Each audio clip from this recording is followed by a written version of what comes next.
A lo largo del día a día miramos y sentimos cosas que nos parecen agradables, también repulsivas, pero mientras más avanza nuestra civilización, se crearon cosas artificiales que nos pueden hacer sentir esa sensación bizarra, pero al mismo tiempo familiar.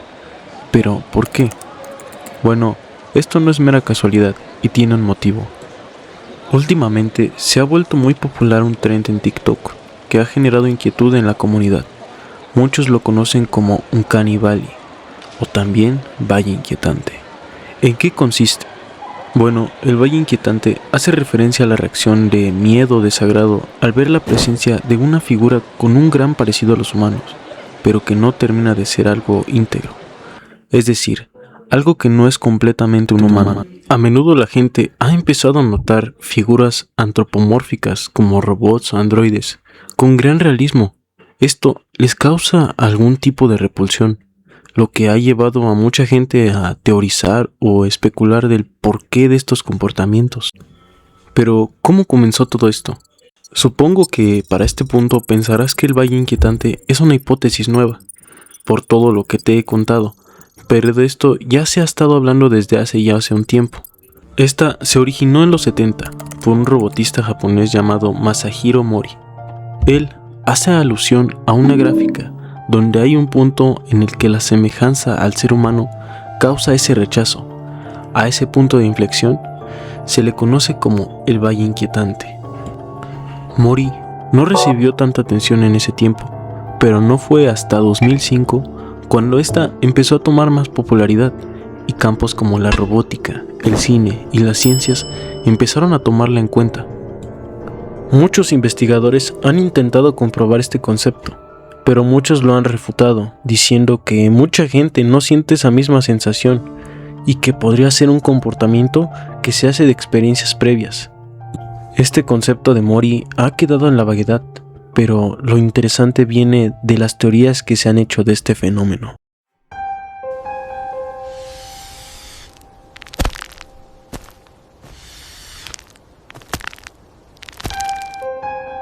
Para algunos, esta es una de las teorías más acertadas del Valle Inquietante, ya que nos explica que durante miles de años nuestro cerebro aprendió a escanear a otros seres en milisegundos.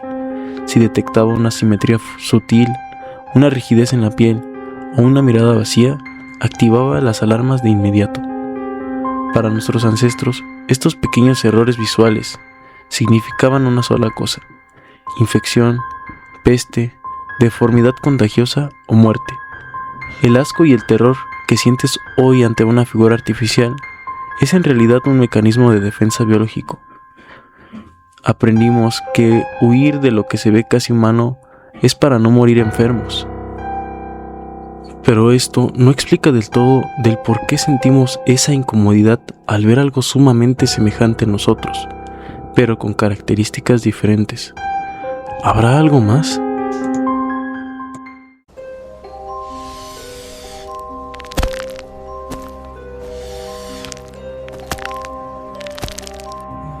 Esta es una teoría similar a la anterior. Cuando vemos algo inanimado, pensamos que es un objeto, pero también nuestra mente nos hace pensar que eso está muerto. Y cuando tu cerebro ve a una figura humana que es demasiado pálida, con una mirada cristalizada y una quietud absoluta, no ve a un muñeco, ve a una persona, como tú o como yo, pero sin vida, sin vitalidad, sin respiración, solo ahí, quieto. Eso nos causa ansiedad, ya que tarde o temprano estaremos en la misma situación. Eso que ves, los maniquís, los robots, los androides, los peluches escalofriantes, todo eso tiene la forma de una persona, pero carecen de esa vitalidad, de la respiración y de moverse. Nos gritan en silencio que nosotros eventualmente también estaremos solos y de la misma forma. Evolutivamente, nuestro cerebro entra en pánico ante la presencia de la muerte. Pero dime, si esa inquietud absoluta significa que algo está muerto, ¿qué pasaría cuando esa cosa sin alma, pálida y de ojos vacíos, empezara a moverse?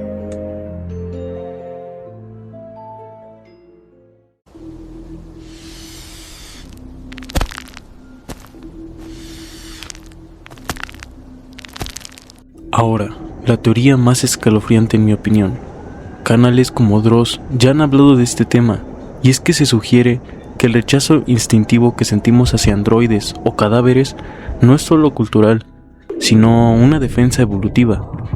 Bueno, ¿qué plantea esto? Plantea que nuestros ancestros homínidos convivieron con un depredador, quizá una especie extinta o un simio carnívoro, que imitaba nuestra apariencia para cazarnos. Evolutivamente, solo desarrollamos miedo hacia cosas que nos cazaban. Le tememos a la oscuridad por los depredadores nocturnos. Le tememos a las alturas para no caer. Así que, evolutivamente, solo desarrollamos miedo hacia cosas que nos cazaban. Entonces, ¿por qué tu biología diseñó una alarma específica para detectar humanos falsos, si supuestamente nunca existieron? Bueno, viajemos 100.000 años al pasado. El Homo sapiens comparte el planeta con otras especies de homínidos. Los recursos escasean, el frío es implacable y la noche pertenece a los monstruos. En este entorno hostil, la mayor fortaleza del ser humano es la tribu. Para este entonces, si ves a otro humano, significa refugio, comida y supervivencia. Estás programado para confiar en tu propia especie, y es precisamente ahí donde entra la hipótesis del depredador. La teoría plantea que en algún momento de nuestra historia coexistimos con un depredador especializado. Una criatura que no dependía de la fuerza bruta, como el dientes de sable, sino del engaño. Aprendió que la forma más fácil de cazar a un ser humano era imitar su rostro, su postura y su voz. Se paraba al borde de las fogatas, llamaba a los niños desde la oscuridad, simulando la voz de sus madres, o caminaba entre la maleza, imitando el andar de un cazador herido.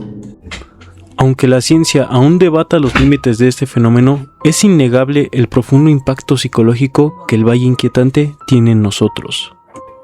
Todos lo hemos sentido alguna vez. A raíz de esta incomodidad han surgido casos, mitos y decenas de creepypastas que se alimentan de ese terror, a lo que parece familiar, pero en el fondo no lo es. Un excelente ejemplo para ilustrar esta sensación a la que yo me refiero es la historia del perro oso, una leyenda de internet que se volvió popular hace mucho tiempo y que captura a la perfección este concepto. Aunque existen varias versiones flotando en la red, hoy quiero contarle una de las más conocidas. Todo comenzó cuando él tenía apenas 4 años. Su hermana bebé había recibido un regalo bastante peculiar, un oso de peluche negro, pero lo que lo hacía verdaderamente perturbador era su rostro. Su cara era completamente blanca y de un aspecto demasiado realista, casi como si perteneciera a un animal de verdad. Sus ojos, aunque inexpresivos, parecían esconder una oscura malicia. En aquel entonces, la familia tenía un perro que mordía y destruía todo a su paso. Para proteger al peluche, la madre decidió colocarlo en una repisa alta, justo en la esquina de las escaleras. Cada vez que el niño subía por ahí, sentía una pesadez inexplicable, como si una mirada estuviera clavada en su nuca. El terror se alojaba en las sombras, acechándolo. Con el tiempo, se dio cuenta de una verdad escalofriante. Los ojos de ese oso lo seguían.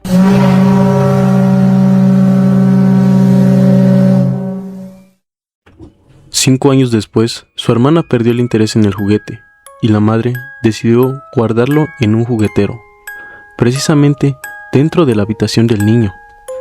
Él intentó hacerse el valiente, convenciéndose de que era mayor y que un simple muñeco ya no le asustaba. Pero un día, tras hacer limpieza, su madre sacó varios juguetes viejos y por un descuido dejó al infame oso de peluche fuera de la caja. Esa misma noche, al acostarse, el niño notó algo que le robó el aliento. El oso ya no estaba sobre el juguetero, estaba en el suelo, sentado en la oscuridad, mirándolo fijamente. El niño se quedó paralizado durante lo que pareció una eternidad, esperando cualquier movimiento. De pronto, el cansancio lo traicionó, bostezó y cerró los ojos por una fracción de segundo. Al abrirlos, el oso estaba mucho más cerca de su cama. Presa del pánico, miró hacia su puerta, comprobando que estaba cerrada. No había escapatoria. Al regresar la vista, el peluche ya estaba al borde de la cama. El niño parpadeó de nuevo, aterrorizado, y de pronto, el oso había desaparecido. Suspiró profundamente, sintiendo un gran alivio al pensar que todo había sido una alucinación, producto de la sugestión. Pero al abrir los ojos nuevamente, ahí estaba, justo en la cabecera de su cama, mirándolo desde arriba, antes de abalanzarse sobre él. Después de aquel aterrador suceso, su madre decidió esconder al muñeco y la pesadilla pareció terminar. Años más tarde, ya en la adolescencia, el chico decidió poner fin definitivo a su trauma. Encontró al oso, lo llevó hasta la chimenea y lo arrojó al fuego. Observó con una profunda satisfacción cómo su rostro blanco se derretía, como el plástico de sus ojos se consumía en las llamas, llevándose consigo todos sus miedos infantiles. Su vida continuó con total normalidad. Creció, dejó atrás el pasado y a los 19 años llegó el momento de independizarse y mudarse a su propia casa. Tras horas de descargar pesadas cajas del camión de mudanza, metió un viejo gabinete a la sala. Se quedó mirándolo por un momento, pensando que realmente no recordaba haber empacado ese mueble, pero con el agotamiento del día no le dio mayor importancia. Fue a la cocina a buscar su televisor, pero al regresar a la sala, la sangre se le heló por completo. Ahí estaba, el peluche, intacto, sentado en la oscuridad, mirándolo fijamente. Bueno, y te preguntarás, ¿por qué decidí que la historia de este simple oso de peluche se relacione con el fenómeno del Valle Inquietante?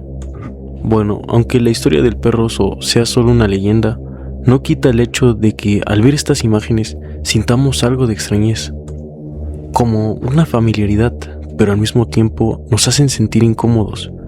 Como ya les había comentado, este fenómeno psicológico ocurre cuando algo tiene una apariencia casi viva. Pero hay un pequeño detalle imperceptible que nos advierte que no lo es. El rostro de este peluche era demasiado realista, lo que hace que nuestro cerebro esté en este dilema si lo que está viendo es o no lo es.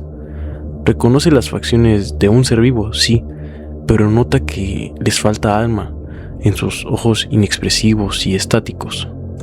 Eso hace que nuestro instinto de supervivencia se active de inmediato, y por eso decidí que el perro oso es la encarnación perfecta de este concepto, un objeto inanimado que imita la vida lo suficientemente para confundir, pero que en el fondo sabemos que lo que estamos viendo no es bueno. Gente, muchas gracias por todo su apoyo en el video de Japón. Sinceramente, les pido una disculpa por estar un poco inactivo. Estuve enfocándome un poco más en la escuela. Reitero, muchas gracias por el apoyo. Me impresionó mucho el alcance que tuvo. Y una disculpa por no haber sacado el volumen 2, pero en eso ya estoy trabajando. Y en otros proyectos más que seguro les va a encantar. Esta vez me interesó mucho el tema del Valle Inquietante, que espero que les haya gustado. Como saben, no es necesario dejar un like ni una suscripción. Solo espero que les haya gustado el video y se hayan entretenido, escuchándolo, comiendo, trabajando o estudiando. Buen día, tarde o noche. Yo soy Sendoli. Nos vemos en la próxima.